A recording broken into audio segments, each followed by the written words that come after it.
usually on the opposite end of this with the podcast and stuff. So Yeah, you're asking the questions. I am. So all right, go ahead. I'll let you get started then. Okay.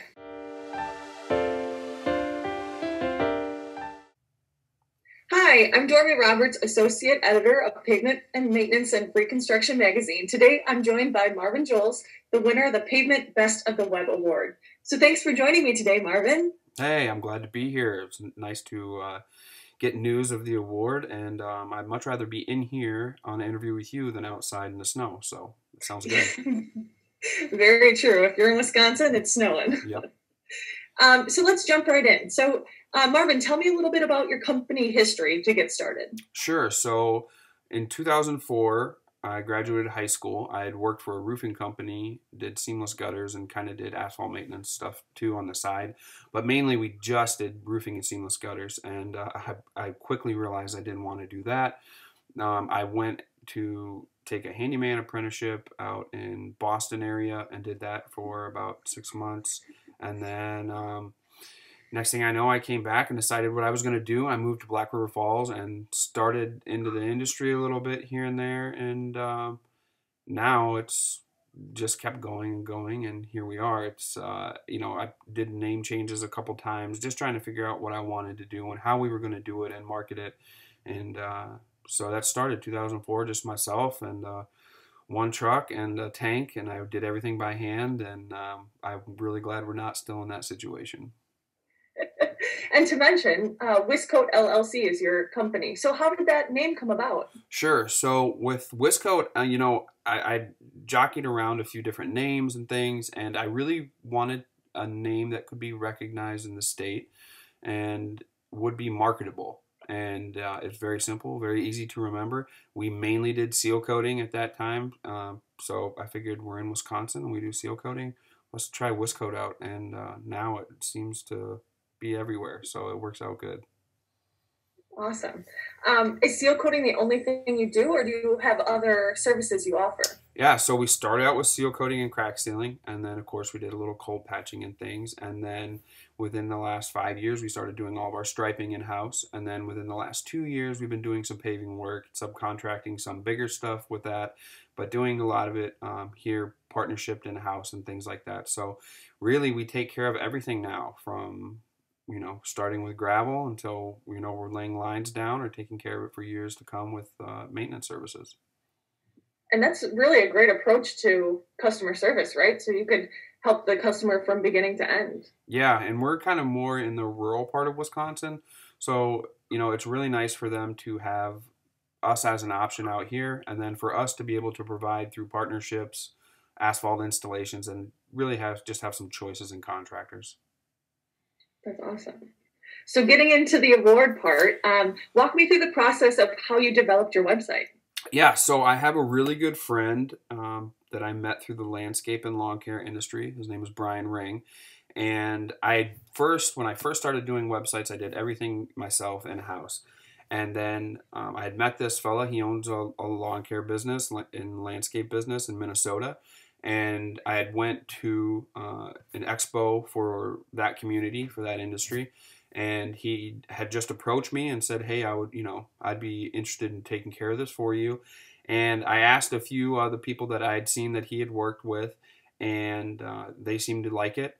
I actually kind of went up there in person, sat down with him that day. I'm a very in person kind of, I guess I'm picky, I guess, Dormie is what I want to say. So I wanted to be there and see him make it and catch the vibe and catch the flow.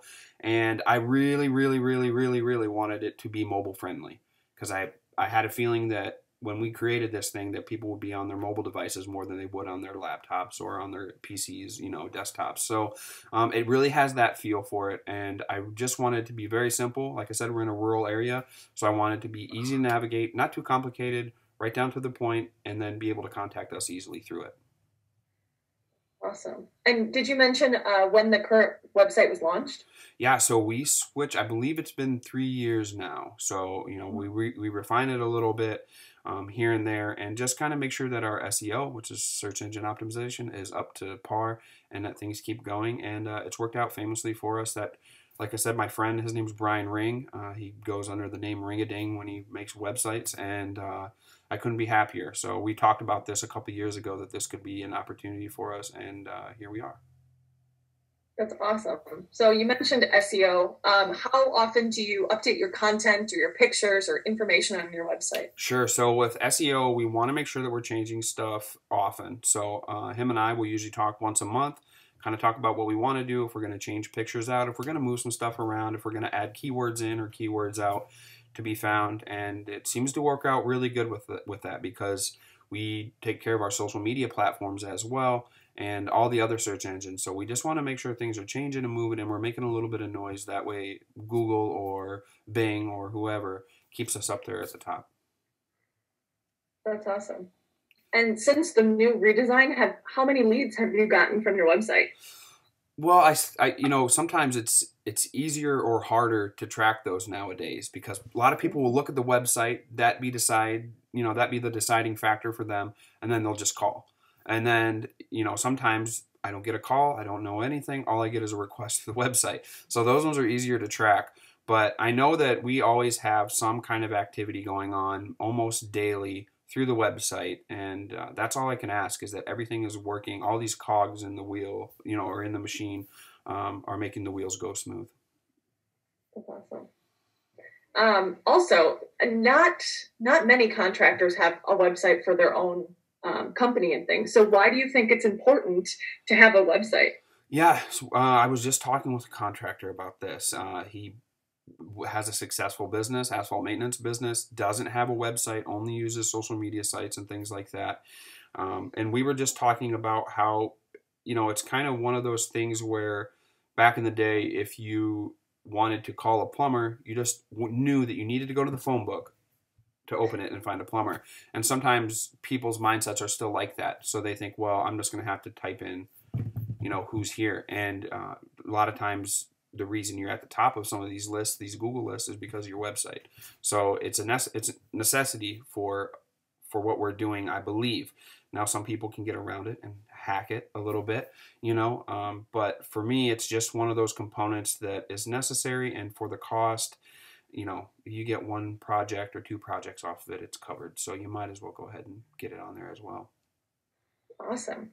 And talking about social media, on your website, you showcase your social media handles right at the top. Why is it important to include that on your website? Well, the social media really allows us to give a personal touch to an industry where a lot of times it's just very crisp and cut. They can click those social media links and maybe see where we are that day, and maybe it's close by them. And it's hard to keep that update through a website all the time. Using social media allows you to do that on point. You can tag where you're at, your location, what day it is, the specifics of the project, and you can do that through video. You can do that through a picture. You can do that even just through grammar, through just for writing or whatever through your posts. And for me, it's just very important that they know, hey, we're transparent, and you're not just getting a nice cover letter. If you want, with a website being a cover letter, you can open the book and see what's inside as well. Our social media through YouTube, through Instagram, and through Facebook allows us to do that and showcase our work. Yeah, kind of all encompassing all of the platforms. Yep, exactly. So would you consider yourself a social media influencer then? I've been called that a lot lately, and I would say yes. And yeah, I used to kind of hold back on that a little bit because I believe I was just somebody showcasing our work and what we do in our industry. And that's been very important to me, is to make sure that the perception of our industry stays as a group that contractors are always learning. They're very professional, and all of our processes are professional as well. And social media allows us to do that. And I believe I was probably one of the very first ones to go ahead and take advantage of it. And thankfully, I've seen a lot of people follow suit, and it's been advantageous for them as well. And I've been able to watch success and kind of be able to promote their success, guide them a little bit, and mentor some people through using social media to show their work. And that's the big deal. And I believe sometimes I do influence things maybe through my thoughts through social media, and I believe that maybe that's the key word there is that some people are influenced by what I say or what I do. Yeah. And I know that I've seen you running around the floor at National Pavement Oh Expo yeah, with your little gimbal and yeah, everything. yeah, So yeah. Yeah, I love being able to showcase our industry, and I like to be able to do it from my lens because I get very excited about our industry, the people in it. I love everybody when we're on showcase floor at MPE. That's my happiest moment probably of the year because I know I'm going to see all my friends. We're going to see new things, and I'm going to be able to ask questions that probably other people wouldn't think to ask or couldn't ask from a contractor's perspective. And sometimes it's questions that other people who aren't able to attend the show have asked me to ask directly to somebody, and I can take advantage of that, and we deliver. And I for apparently people like that, so we'll just keep doing it, I guess. that's great. Um, what else is your primary mode of advertising? How has that helped your business? Do you do like radio or TV, or is it all just homegrown social media, website type of stuff? Sure. So it used to be. It used to be we did newspapers. We would put an article in there. We would do Mm-hmm. phone books. We would do that as well. We did do radio and things as well. We've never done television. Um, Now it's mainly social media. And it used to be that I paid quite a bit for social media ads to start to get in front of people. And pretty soon that organic reach grew to where I could cut back on marketing. Um, last year, it's kind of crazy to think, but last year we spent $12 in marketing and we had a great season. And obviously, the Wow. snowball effect was rolling pretty well to where we were able to draw back off of our marketing budget. And this year's kind of the same as well. I did spend a little bit more for examples just for our seminar that we're going to be teaching at MPE. So I needed some screen material. So we did spend a little bit more this year, but I believe and truly believe that your marketing dollars should go where the attention of your consumer is. And everybody is on their phone, Dormie. Everybody. Yes. Yeah. I thought of another question. Do you have a big marketing team, or is it just you, or what does that look like? Yeah, so if I can't be there, I will ask our guys, our crew leads, or whoever just to take some pictures or just to tell me something here or there. One thing that I've really been grateful for is a group of people that I'm in a chat group with every day. And we brainstorm ideas on how to market and how to market ourselves, how to go along with ideas, trends, things that will just grab attention and keep attention most of the time. Um, some people would call that a mastermind group, I guess, or something like that. And it's really helped out all of us as contractors. We've been able to see all of our games step up and things like that. And it's just keeps growing. And I believe that that's kind of a key thing is to make sure that you're being mentored or brainstorming with eyes outside of your business if you're going to solely rely on you being the content creator for your marketing. That's great. You guys are like brainstorming about each other's business and trying to help the industry grow as a whole. Yeah, yeah. And, we've got a fair amount of contractors from our industry. And then we also have, realtors, property managers or business owners or landscape guys. So we're trying to take from all other industries as well, roofing, different places, and just see what's worked for people, what hasn't worked for people, where we should put our attention and where we shouldn't put our attention. And we may spend a little too much time on that, but it allows us to reel back the marketing dollars each year, and we're able to allocate that money to growth, to expansion, to our employees, and it feels really good to be able to know that we're not spending very much money at all, and we're all crushing it with marketing. That's awesome. Well, that's all that I have today for you, Marvin. Do you have any final words of advice for contractors looking to update their website or marketing?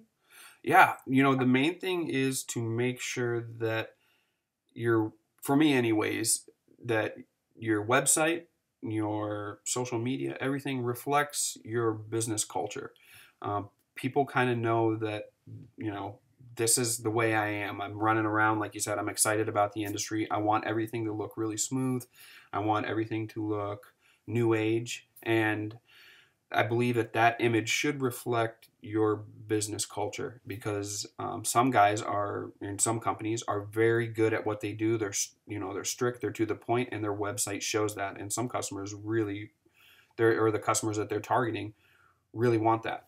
With us, it's more of, hey, we're cool, we're here, you can trust us, we're not going anywhere, and we make everything look great and function well, and you can trust us. And that's our big thing with our marketing idea. Make your website like that, make your social media like that, and keep at it. Don't give up, and I guarantee you're going to have some form of success. That's great. Congratulations again, Marvin. It was great to hear about you, your company, and how you developed your award-winning website. You can find the full list of the Pavement Award winners in the February issue of Pavement Maintenance and Reconstruction and online at forconstructionpros.com/pavement maintenance. Thank you.